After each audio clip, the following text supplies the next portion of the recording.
Bismillahirrahmanirrahim. Assalamualaikum warahmatullahi wabarakatuh. Waalaikumsalam. Innal hamdalillah nahmaduhu wa nasta'inuhu wa nastaghfiruh wa na'udzu billahi min shururi anfusina wa min sayyiati a'malina may yahdihillahu fala mudhillalah wa may yudlil fala hadiyalah. Asyhadu an la ilaha illallah wahdahu la syarikalah wa asyhadu anna wa nabiyyana Muhammadan abduhu wa rasuluhu la nabiyya ba'dah. Segala puji serta syukur marilah kita panjatkan kehadirat Allah Subhanahu wa taala yang telah selalu dan senantiasa melimpahkan rahmat dan nikmatnya kepada kita semua, sehingga pada hari ini kita dapat melaksanakan saum Ramadan pada hari yang ke-11 di bulan Ramadan tahun 1441 Hijriah. Sholawat beriring salam marilah kita persembahkan kepada manusia pilihan Allah, teladan hidup kita semua, Nabi besar Muhammad Sallallahu Alaihi Wasallam. Yang kami hormati Ketua Umum beserta seluruh jajaran pengurus YPI Al-Azhar, yang kami hormati Kepala Sekretariat, Kepala Inspektorat, serta para Kepala Direktorat di lingkungan YPI Al-Azhar, yang kami hormati Bapak Ibu Pimpinan di lingkungan YPI Al-Azhar, serta seluruh rekan-rekan pegawai YPI Al-Azhar yang insya Allah semuanya dalam keadaan sehat walafiat, meskipun semuanya harus di rumah saja. Alhamdulillah, pada kesempatan pagi hari ini sesuai dengan agenda yang telah direncanakan oleh Sekretariat YPI Al-Azhar, bahwa hari ini adalah kegiatan pembinaan pegawai yang kedua di bulan Ramadan tahun 1441 Hijriah ini. Marilah kita awali bersama-sama kegiatan kita dengan melafazkan basmalah. Bismillahirrahmanirrahim. Alhamdulillah, pada pagi hari ini saya sudah bersama narasumber kita, Bapak Dr. Kiai Haji Sobahus Surur Syamsi MA. Beliau adalah Ketua YPI Al-Azhar yang membidangi dakwah dan sosial. Assalamualaikum Pak Sobah. Waalaikumsalam warahmatullahi wabarakatuh. Alhamdulillah, baik, sehat. Alhamdulillah. Bapak Ibu, alhamdulillah Pak Sobah sudah membersamai kita semua. Untuk itu, marilah bersama-sama kita dengarkan tausiah pembinaan pegawai YPI Al-Azhar dengan tema menggapai kemuliaan di bulan suci Ramadan. Kepada guru kita Bapak Dr. Kiai Haji Sobahus Surur Syamsi MA, kami persilahkan. Baik, terima kasih Mas Satrio. Bismillahirrahmanirrahim. Assalamualaikum warahmatullahi wabarakatuh.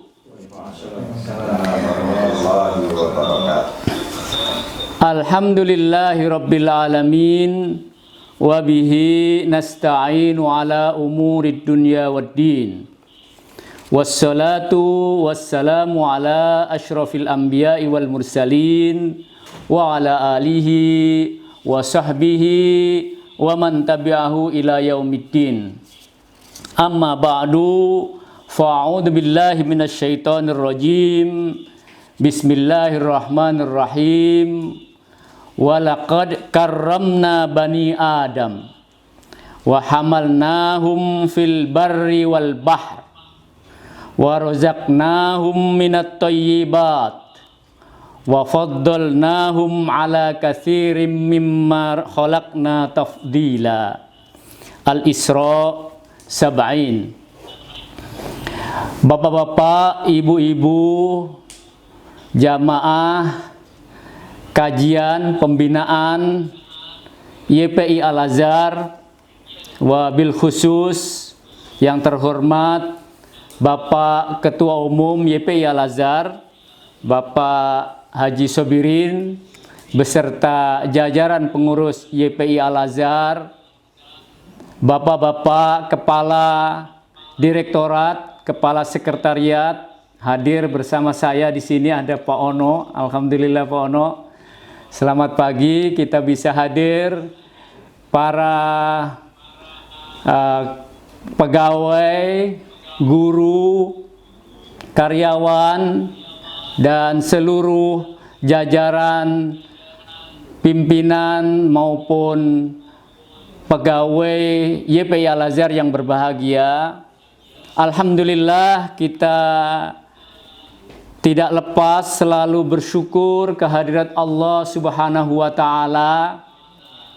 Hari ini Senin 11 Ramadan 4 Mei kita masih diberikan kesempatan, kesehatan sehingga kita bisa menunaikan tugas beraktivitas WFH, work from home. Ini saya mesti pelan-pelan, ini bahasa Inggris nanti keliru diketawain Satrio ini ya. Kita bisa WFH, work from home, dengan model yang berbeda tentu saja di suasana Ramadan, suasana yang tentu bulan penuh keberkahan, bulan penuh kesucian, bulan penuh rahmah, bulan penuh maghfirah. Mudah-mudahan keberkahan, maghfirah, rahmah ini semuanya kita bisa mendapatkan selama kita menjalankan ibadah puasa, ibadah di bulan Ramadan yang kita sampai hari ini masuk di hari yang ke-11. Alhamdulillah. Salawat serta salam kita sampaikan kepada junjungan kita Nabi besar Muhammad sallallahu alaihi wasallam yang telah memberikan kita cahaya iman, cahaya Islam, sehingga kita bisa secara istiqomah menjalankan aktivitas, perintah, meninggalkan larangan-larangan yang dilarang untuk kita semuanya. Tentu mudah-mudahan nurul Islam, nurul iman ini terus-menerus melekat di hati kita semuanya sampai akhir hayat di kandung badan insya Allah. Apapun kondisi suasana dunia ini, tetapi nurul Islam dan nurul iman ini terus kita jaga, terus kita pegang. Bapak-bapak dan ibu-ibu sekalian, sesungguhnya apa yang ingin saya sampaikan ini sudah disampaikan semuanya oleh Pak Sobirin pada kesempatan Senin yang lalu ya, terkait dengan keutamaan puasa, terkait dengan keutamaan Ramadan, terkait dengan apa-apa yang kita laksanakan di bulan Ramadan. Ada memperkokoh iman umpamanya, ada memperkokoh takwa ya, dengan berbagai ciri-ciri khas takwa. Pak Sobirin menyampaikan itu pada kesempatan Senin yang lalu, bahwa di dalam takwa itu, orang-orang yang bertakwa itu yunfiquna fis-sarra'i wadh-dharra umpamanya, kemudian wal kadhiminal ghaidh umpamanya, kemudian wal afina 'anil nas umpamanya. Lalu beliau juga menjelaskan tentang imun ya, ada husnudzon, jangan bersuudzon, tertib, bersih, cuci tangan, terus pakai masker. Ini Pak Ono juga pakai masker ini. Jaga jarak, hindari kerumunan ya. Ini disampaikan secara keseluruhan oleh Pak Sobirin, dan oleh karenanya saya selesai dengan demikian. Nggak ada lagi yang perlu disampaikan ini. Nah, kemudian Pak Satrio memberikan kepada saya tema ya, yang temanya itu ringan tetapi berat memang, yaitu bagaimana lalu menggapainya Kalau Ustaz Sobirin, Pak Sobirin sudah menyebutkan itu memperkokoh iman, kemudian memaafkan, berbuat ihsan kepada. Lalu bagaimana ini? Untuk tujuan apa ini? Maka Pak Satrio memberikan judul dalam rangka menggapai apa Pak Satrio? Kemuliaan. Menggapai kemuliaan. Dan ayat yang saya kutip tadi merupakan salah satu dari ayat yang menjelaskan bahwa sesungguhnya kita ini sudah mulia. Walaqad karramna bani Adam. Ini qad ini kalau bahasanya Pak Sobirin ini menunjukkan sungguh, pakai karramna lagi itu fi'il madhi yang artinya sudah, ya, sudah dimuliakan. Kita ini telah dimuliakan. Anak Adam ini telah dimuliakan oleh Allah Subhanahu wa ta'ala. Namun dalam proses hidup kita ini, ya, dalam proses hidup kita ini, karena kita berada di sebuah lingkungan, dan lingkungan ini bermacam-macam. Ada lingkungan ini berdebu, ya, ada lingkungan ini berair, ada lingkungan ini polusi, ada lingkungan ini berbagai macam yang mempengaruhi kita, sehingga laqad karramna itu ada bopeng-bopengnya, ada bintik-bintik hitamnya, ada noda-nodanya, ya. Nah, oleh karenanya maka kemudian bulan suci Ramadan merupakan saat yang paling efektif untuk kembali, ya, mengembalikan kemuliaan yang memang sesungguhnya kita ini sudah dimuliakan oleh Allah Subhanahu wa ta'ala. Maka kita mesti mengembalikan, ya, jati diri dari Islam itu sendiri, ya. Dan oleh karenanya dalam kesempatan hari ini saya ingin memberikan beberapa poin-poin terkait dengan prinsip-prinsip di dalam ajaran Islam, untuk kemudian kalau kita bisa menjalankan itu, insya Allah kita menjadi mulia. Itu saja prinsipnya. Yang pertama yang ingin saya sampaikan adalah sebuah prinsip dalam ajaran Islam, dan itu kalau seorang masuk Islam di Masjid Agung Al-Azhar ini, ya, yang Pak Satrio tahu dalam satu minggu kadang 3-4 orang masuk Islam, ini selalu prinsip ini saya sampaikan. Apa itu? Bahwa Islam adalah agama yang mudah. Bahwa ajaran Islam adalah ajaran yang mudah. Tetapi kok disuruh kita puasa sebulan lagi, lapar-lapar lagi, susah-susah lagi. Yuridullahu bikumul yusra wala yuridu bikumul usra. Saya selalu menyampaikan kepada orang yang baru masuk Islam, Islam itu agama mudah. Tapi disuruh puasa, Pak Ustadz. Bagaimana? Puasa itu pun kalau memang susah, nggak usah puasa. Jadi jangan dibuat berat di dalam beragama itu. Berislam adalah mudah. Yuridullahu bikumul yusra wala yuridu bikumul usra. Bahkan di ayat-ayat tentang puasa itu, pesan tentang puasa itu tidak berat, itu disebutkan di 2 ayat, 184 dan 185. Ya. Faman kana minkum maridun aw ala safarin fa'iddatum min ayyamin ukhra. Bahkan wa 'alal ladzina yutiqunahu fidyatun ta'amu miskin. Ya. Faman tatawwa'a khairan fa huwa khairul lakum wa antasumu khairul lakum in kuntum ta'lamun. 1.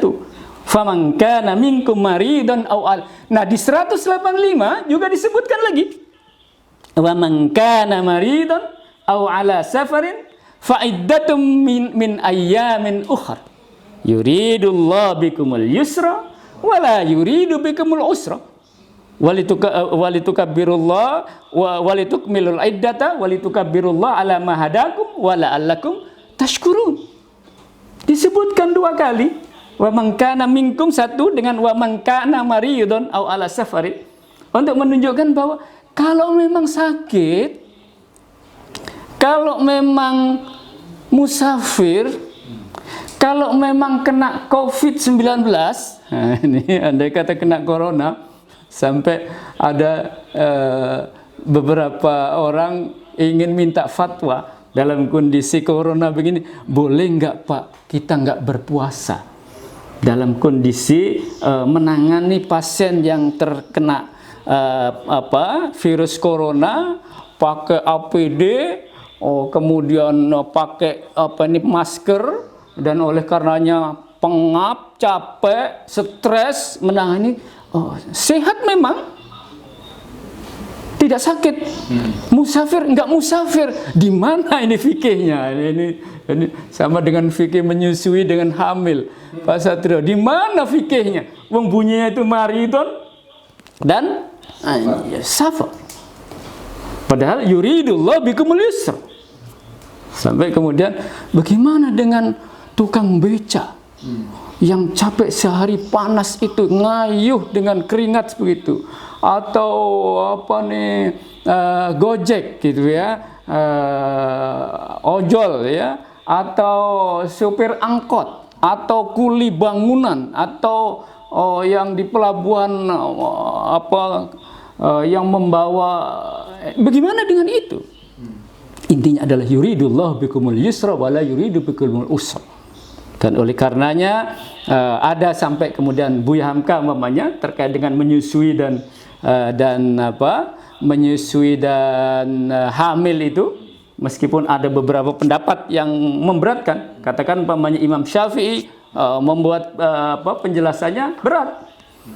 Kalau tidak menyusui itu karena takut dirinya yang sakit, itu maka berbeda dengan kalau khawatir anaknya yang sakit. Kalau dirinya sehat, tidak khawatir sakit, tapi khawatir anaknya yang sakit, maka dendanya 2. Ini Imam Syafi'i. Apa dendanya 2? 1 qadha, kedua bayar fidyah. Ini berat ini. Begitu pula hamil. Ya. Kalau hamil yang ditakutkan itu janinnya yang sakit, maka 2. Tapi kalau ditakutnya dirinya yang sakit, 1 saja, qadha saja. Terus bahkan kalau Buya Hamka nyantai saja, lebih mudah, nggak usah qadha lah, fidyah saja. Terserah ini ibu-ibu atau bapak mau istrinya yang model fidyah atau ini. Tapi inilah prinsip di dalam Islam. Bahkan dalam hal puasa ini umpamanya, aslinya kita itu tidak disuruh puasa. Tidak disuruh puasa. Aslinya itu kita disuruh makan. Coba ayat 183 itu yang berbicara tentang puasa. 184 berbicara tentang puasa, 185 berbicara tentang puasa, sampai 187. Tapi 10 ayat sebelumnya itu disuruh makan kita. 3 ayat ke belakangnya, yaitu 168 dan 172. Kalau yang 168 itu disuruh makan untuk semua manusia ini, nggak mukmin, nggak muslim, nggak kafir, nggak, disuruh makan. Ya ayuhan nas kulu mimma fil ardi halalan thayyiban wala tattabi'u khutuwatis syaitan. Hai manusia, kok manusia yang kafir disuruh halalan thayyiban? Iya.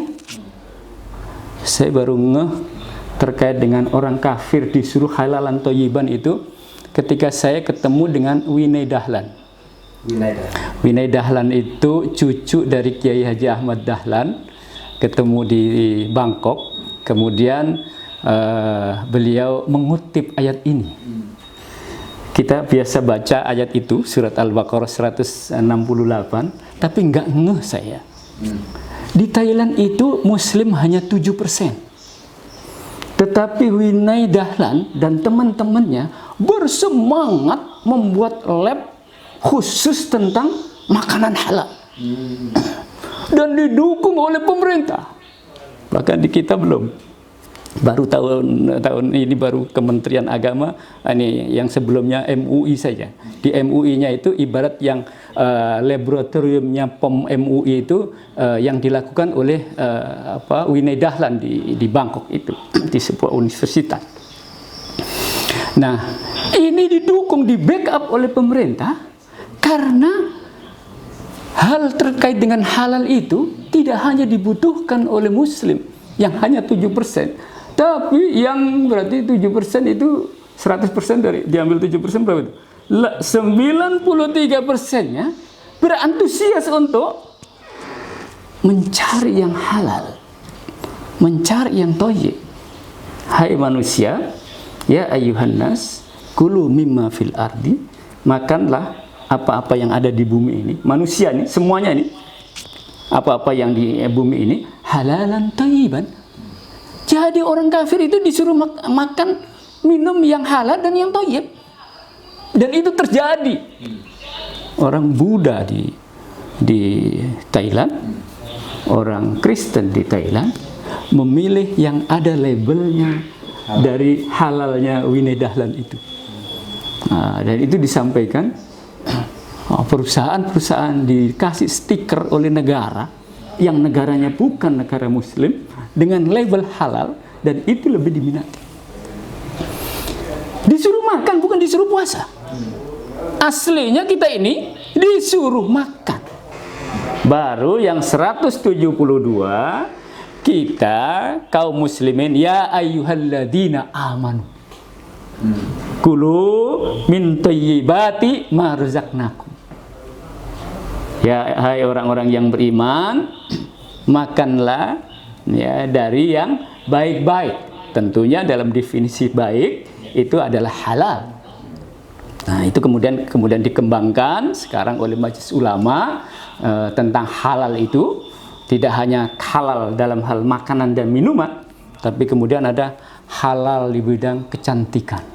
Oh, sekarang ibu-ibu muslimah, ya ibu-ibu remaja-remaja yang hijrah itu, oh kalau nggak ada halalnya, label halal, oh nggak mau, kosmetik ini, kosmetik, pilihlah. Maka kalau beberapa perusahaan kosmetik yang ada label halalnya dan tegas-tegas, saya tidak usah menyebut, kalau ibu menyebutkan pasti ada beberapa jenis perusahaan merek ini halal dalam hal kosmetik.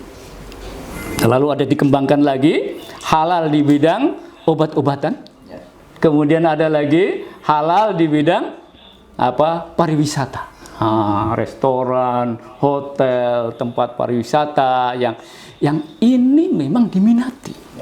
Sehingga ketika saya berada di satu hotel yang dia bilang hotel halal itu, ketika sarapan pagi, saya kaget.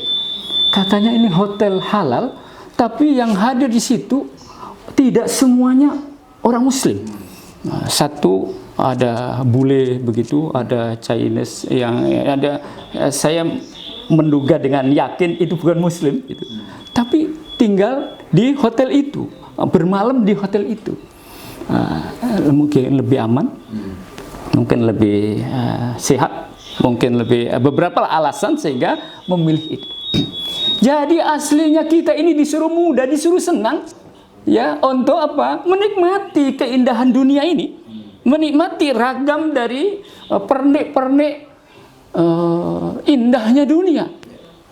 Jadi jangan pernah berupaya untuk menjauh dari dunia, dekati dunia, nikmati dunia, ya. Makan yang ada, yang nikmat-nikmat itu, makan.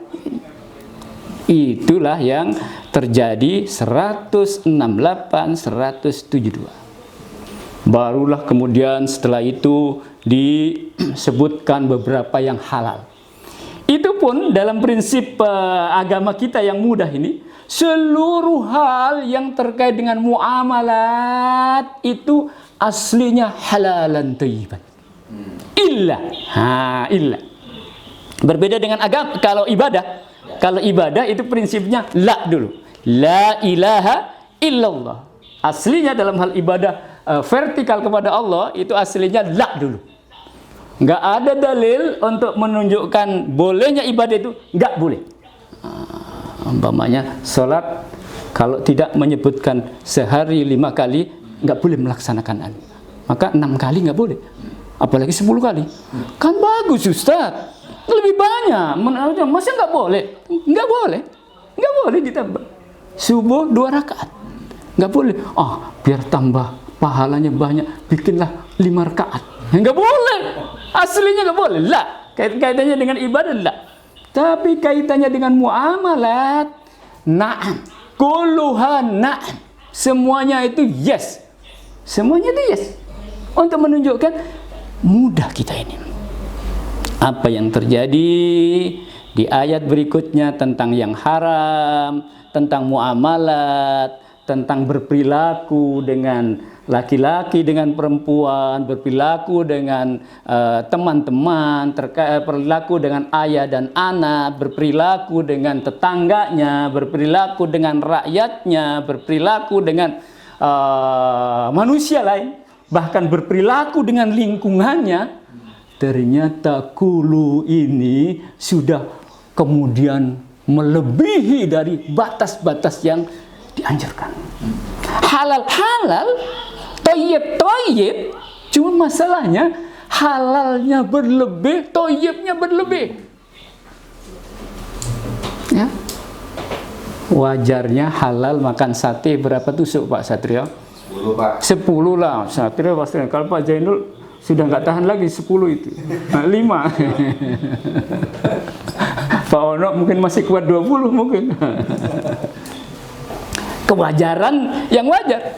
Tetapi kan kemudian karena nafsunya, karena keinginan menuruti keinginannya, yang dimakan ternyata tidak hanya 10 tusuk, tidak hanya 20, karena memang badannya mungkin tinggi, besar, dan 20 itu sudah wajar bagi dia, nggak apa-apa 20 memang wajar. Atau mungkin ada yang 30, Arab ini, ya, ayam gitu. Kalau kita potong pahanya saja begitu, orang Arab 1 ekor sendiri umpamanya, dan itu wajar karena hari-harinya begitu umpamanya. Tapi kemudian dalam hal makan yang halal dan thayyib ini, belum urusan yang haram loh ya. Yang halal saja itu memakannya berlebihan. Tidak pada batasan yang mudah itu. Diberikanlah oleh Allah kemudahan-kemudahan. Tapi berikutnya dia ambil semua kemudahan itu. Yuridullah bikumul yusra wala yuridu bikumul usra. Ingin yang mudah itu. Tapi yang terjadi yang mudah itu dia ambil semua. Padahal kalau pesan di surat Al-Lail itu fa amma man a'ta wattaqa wa saddaqa bil husna fasanuyassiruhu lil yusra. Adapun ya, diambil, memang mendapatkan, Allah beri kemudahan. Alhamdulillah, insyaallah ya, guru-guru, karyawan, pegawai Al-Azhar ini termasuk orang-orang yang dimudahkan oleh Allah. Alhamdulillah.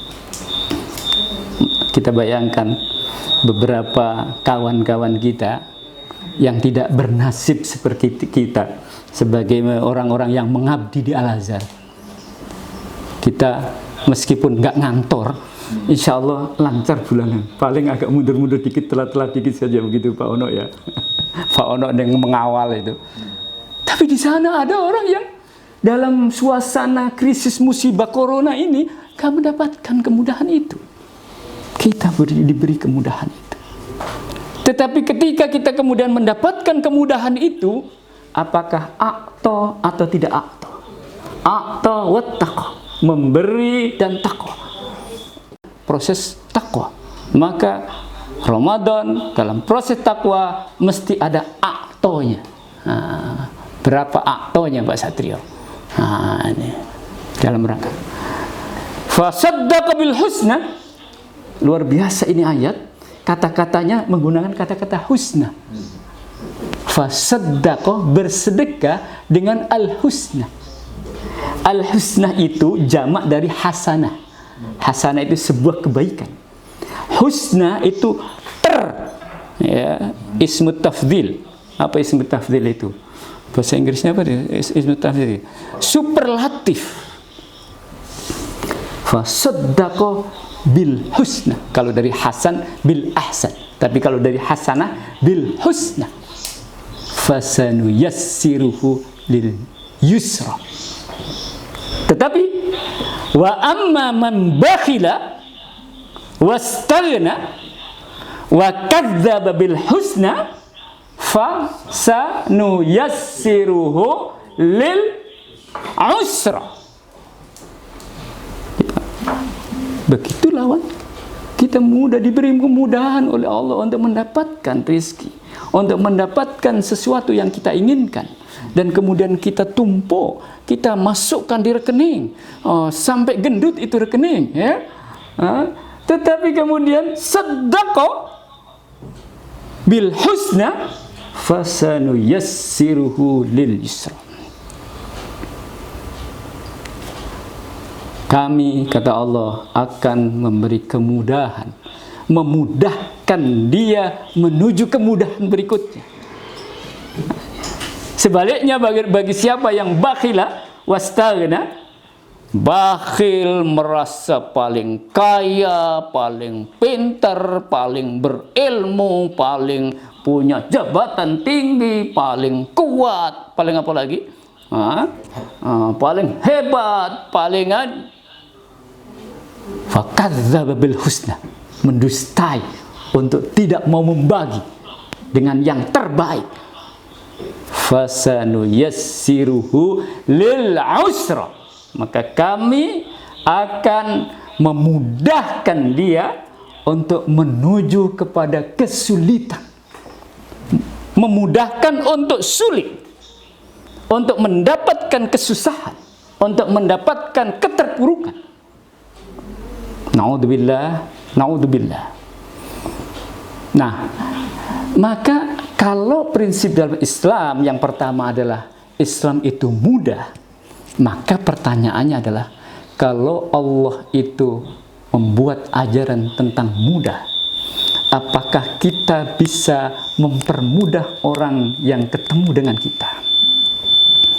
Jangan kita sebagai guru umpamanya, ya, bagaimana anak itu nggak bisa jawab, nggak bisa jawab, bahagia deh. Nah, ini bukan fasanu yassiru lil yusra ini, tapi fasanu yassiru lil usra.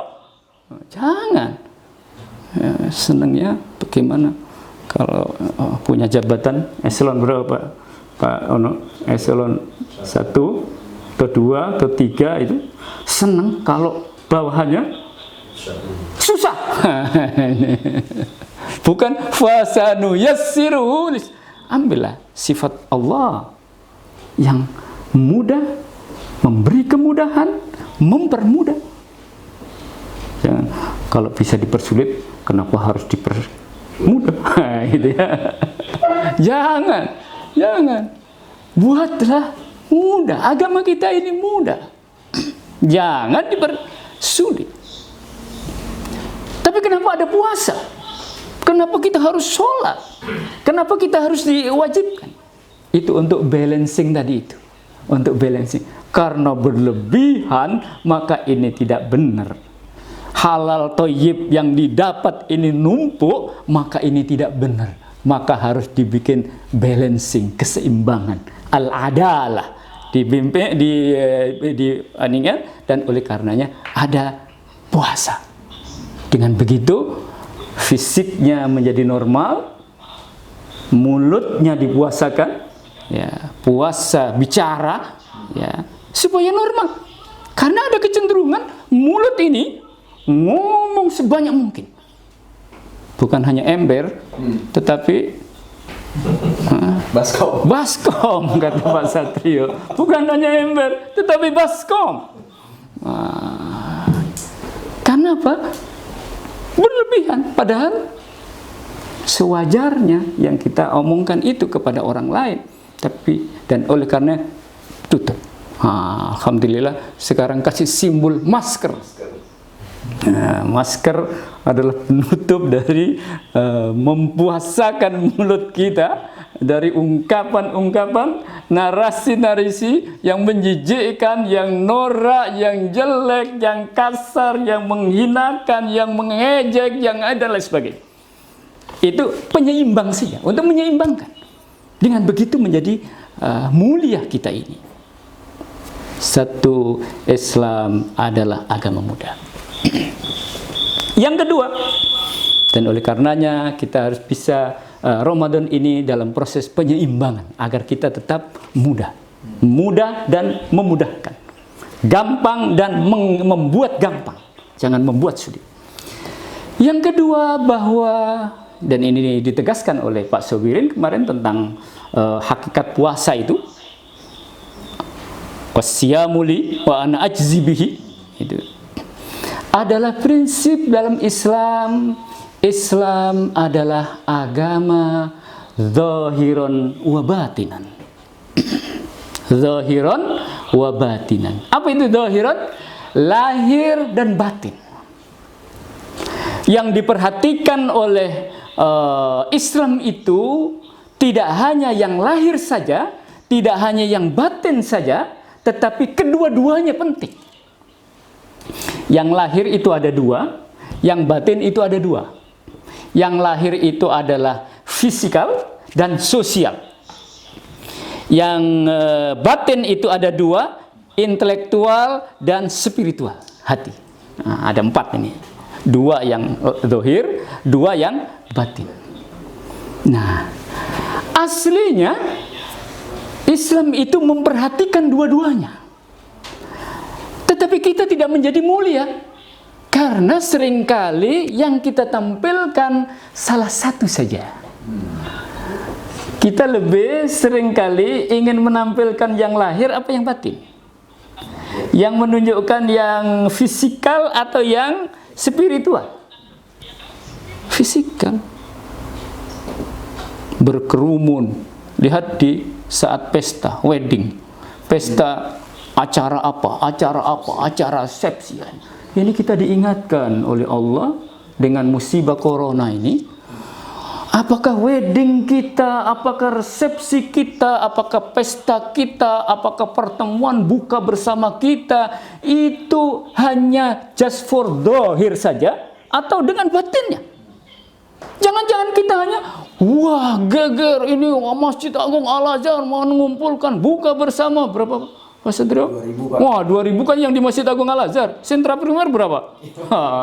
Yang di Bintaro berapa, Pak Zainul? Yang di ini belum yang di sekolah-sekolah. Pak, berapa setiap SMP berapa, SD berapa, SMA berapa? Meet and greet 15.000. Oh. Zahiran wa batinan. Zahiran wa batinan. Bahwa Islam itu adalah lahir yang batin. Yang lahir itu adalah tampak fisik kita, makan, minum, pakaian, badan kita. Yang kita perhatikan sehat secara fisikalnya saja. Seringkali kita asupan makannya ini sudah 4 sehat 5 sempurna, 7 apalagi ya. Fisikal kita, sosial kita. Bagaimana Pak Ono melihat Pak Soba nih, Pak Soba keren itu fisiknya. Bagaimana saya melihat Pak Zainul keren, fisiknya saja idenya. Islam itu zahiran wa batinan. Termasuk pendidikan. Bapak Ibu, guru-guru, Bu Guru, Pak Guru, ya. Kita di Al-Azhar menanamkan zahiran wa batinan. Tidak hanya keterampilan yang fisikal sifatnya, tetapi ada 2. Bahkan tidak hanya 1 intelektual saja, tetapi juga spiritual, iman takwa itu. Kalau otak kanan, otak kiri. Tapi ada lagi bukan otak itu Pak, itu hati, jantung satunya. Ada yang bagi yang mendewakan atau mengidolakan otak itu, dia tidak menyebutkan jantung, tidak menyebutkan qalb, tapi dibagi dua saja. Padahal otak itu tidak hanya kiri kanan, ada yang depan, ada tengah, ada belakang juga. Otak belakangnya untuk apa itu ya? Nah, ada yang bagi, kalau baca Al-Quran, ulul albab. Nah, ulul albab itulah yang mempertemukan antara intelektual yang batin dengan yang spiritual, qalb yang batin juga. Dua. Nah, perhatian kita agar kita mulia, maka kita memperhatikan. Di bulan Ramadan ini saat paling tepat, Pak Sobirin Senin yang lalu menyebutkan ini, asyamu li, ini hadis qudsi, wa ana ajzi bihi, puasa itu untukku. Maksudnya untukku itu hanya aku yang tahu, orang lain nggak kelihatan. Kalau sholat, kata Pak Sobirin kemarin, Allahu Akbar dilihat oleh Pak Satrio, puasa nggak dilihat. Apakah kemudian sholat itu boleh hanya lahirnya saja? Tidak. Tidak boleh hanya tampilan rukuk, sujud, apa saja. Apakah zakat yang bisa kelihatan minimal yang terima, yang zahir, itu lantas ajaran tentang zahir saja? Tidak. Malah kata-kata tazkiyah, zakat, itu urusan spiritual.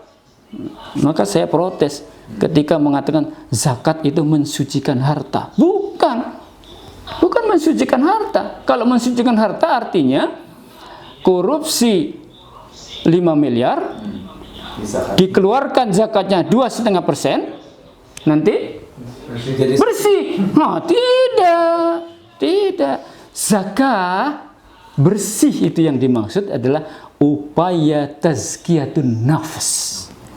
Ya, upaya membersihkan spirit kita, qalb kita, hati kita. Membersihkan dari apa? Dari keserakahan.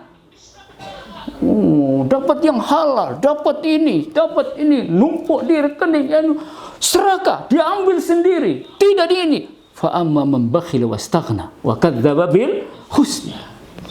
Itu yang dilawan. Karena itu berarti hatinya kotor, hatinya bakhil, hatinya kikir, hatinya serakah. Itu kotor, itu hati. Oleh karenanya harus ditazkiyah, harus dibersihkan. Simboliknya ambil 2,5% dari kekayaan kita diserahkan kepada al-mustahiqin, kepada orang-orang yang ini zahiran wa batinan. Haji tidak hanya lahir, tapi disimbolkan dengan puasa. Dari 5 itu kelihatan semua yang 4 itu. Syahadat boleh nggak Pak Ustadz? Saya masuk Islam, syahadat di dalam kamar itu saya kunci. Kemudian di situ nggak ada orang yang dengar sama sekali, nggak ada orang tahu. Saya mengucapkan di depan Allah, asyhadu an la ilaha illallah, asyhadu anna Muhammadar Rasulullah. Sudah, saya masuk Islam. Belum zahir. Bahkan kalau dalam fikih harus 2 saksi minimal. Nah, di Masjid Agung kita saksikan di mihrab sana. Oh, hari Jumat banyak ini. Zahiran wa batinan. Ini prinsip kedua, bahwa ajaran Islam itu mengajarkan kita dalam semua tindakan kita, tidak hanya yang arkanul Islam, tetapi berbagai aktivitas bermuamalat dengan orang-orang selalu harus diperhitungkan secara zahir dan secara batin. Yang ketiga, Islam itu adalah as-salam. Ada beberapa istilah. Ada as-salam, ada as-silmu, ada istislam, ada al-islam. Udkhulu fis silmi kafa, bukan fil Islam ya. Bukan fis salam, tapi fis silmi kafa. Apa as-silmu itu? As-silmu itu al-istislam, penyerahan totalitas. As-silm, penyerahan.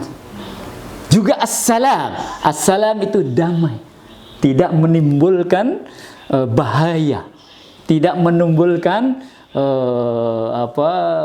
petaka, tidak menimbulkan musibah. Jadi kehadiran Pak Satrio masuk ke dalam ruangan ini, assalamualaikum, itu mengabarkan kepada kita semua di ruangan ini bahwa Pak Satrio ini masuk ke sini nggak akan ngapa-ngapain dengan kita, aman-aman saja, nggak akan nempeleng kita, nggak akan lempar sandal, nggak akan apalagi begitu, bawa pistol apalagi. Nah, ini ajaran Islam. Ajaran Islam adalah ajaran yang assalam, al-Islam, as-silm wal istislam. Damai, berserah diri, dan menyerahkan diri secara totalitas. Ramadan, kesempatan yang terbaik, berbagai aktivitas bisa kita wujudkan dalam upaya ini. Dalam upaya menyerahkan diri kita ini, tak ada apa-apanya. Kalau kita lihat musibah ya COVID-19 ini, kita ini kecil saja rupanya. Yang petentang-petenteng itu, yang gayanya bisa ini, kena hanya virus yang nano kecil. Ya Allah, flu, itu kan flu saja itu. Flu saja itu. Tetapi flu yang mematikan. Kan tidak setingkat kanker ya. Tidak setingkat apalagi Pak Satrio. Setingkat stroke, tidak setingkat jantung, tidak setingkat flu saja itu. Batuk, kemudian pilek. Oh, tapi rupanya luar biasa. Nah, ini al-Islam. Bagaimana kita upaya penyerahan diri kita. Jangan kita hanya sebagian saja dari diri kita ini yang menyerahkan diri kepada Allah. Yang keempat, 4 saja saya sampaikan, bahwa Islam itu adalah fitrah. Dan itu inti sekali di dalam ini, mengembalikan kemuliaan yang sudah dimuliakan itu. Tapi pada praktek 11 bulan sudah kacau balau, sudah ini. Maka kita diajak sebulan Ramadan ini menjadi fitrah. Subhanallah, kata-kata fatoro itu sama dengan kata-kata khalaqa. Apa? Mencipta, membuat. Siapa yang mencipta? Yang membuat? Allah. Khalaqa Allah. Itu seakar kata khalaqa dengan khuluq. Wa innaka la'ala khuluqin azim. Dan sungguh engkau wahai Muhammad adalah berada pada tingkat khuluq yang teragung. Apa khuluq? Yang jamaknya menjadi akhlak. Ahli psikologi Islam mengatakan khuluq atau al-akhlaq itu adalah al-quwwah an-nafsiyah kamasdaril a'mal. Jadi kekuatan jiwa yang mendorong aktivitas. Gerak tangan, gerak kaki, gerak mata, gerak telinga itu tergantung quwwah nafsiyah itu. Itu akhlak itu. Jadi akhlak itu nggak bisa didesain. Itu bagaimana akhlaknya berbunyi. Kalau akhlaknya itu al-akhlak al-mahmudah, al-akhlak al-hasanah, atau al-akhlak al-karimah, maka perilaku tangannya, kakinya akan karimah semua, akan baik. Tetapi kalau akhlaknya itu al-ammar bisu, al-akhlak al-madhmumah, ya, al-akhlak al-sayyi'ah, akhlak yang jelek, dorongan jiwanya itu adalah jelek, maka yang bergerak tangannya adalah gerakan-gerakan ini namanya adab. Suka membedakan, dan kita di sekolah Pak Ono ya, kita tidak menyebutkan akhlak tapi adalah adab. Adab itu sebagai akibat dari dorongan akhlak. Dorongan akhlak. Maka kita didik anak putra putri kita murid-murid kita agar akhlak yang ada di dalam jiwa ini terlatih, terdidik ke arah positif supaya menjadi al-akhlak al-karimah. Dan aslinya khuluq yang benar itu adalah seperti Allah ingin menciptakannya. Khalaqa. Dan itulah fatara, menjadi fitrah, diterjemahkan dengan suci. Tapi saya cenderung fatara fitrah itu adalah persis seperti awal penciptaan. Fitrah itu penciptaan awal. Kalau mobil gitu, saya suka mengibaratkan dengan mobil. Fitrah itu artinya mobil yang baru keluar dari dealer. Itulah fitrah. Yang mulus itu, yang lengkap dengan ini, siap untuk meluncur dengan segala kesempurnaan. Itulah fitrah yang difatoro oleh Toyota. Nah, yang difatoro oleh Honda. Yang difatoro, yang dibuat oleh Honda ya. Nah, Allah menciptakan manusia ini dengan fatoro. Fitratullah. Maka di dalam dirinya diberikan namanya khuluq, akhlak. Tetapi dalam prakteknya khuluq ini diselewengkan, tidak sesuai dengan yang diinginkan oleh pencipta. Spionnya diganti. Udah bagus yang asli dari Toyota diganti. Spionnya spion sepeda motor, kan? Remnya ganti. Nah, kita juga dalam berakhlak seringkali begitu. Maka menjadi al-akhlak as-sayyi'ah. Akibatnya ya dari al-akhlak al-mahmudah itulah adab. Adabani Rabbi fa ahsana ta'dibi. Tuhanku, kata Rasulullah, mengadabkan diriku, mengajari tentang adab. Fa ahsana ta'dibi, maka dia membuat ihsan pada perilakuku, membuat baik pada perilakuku.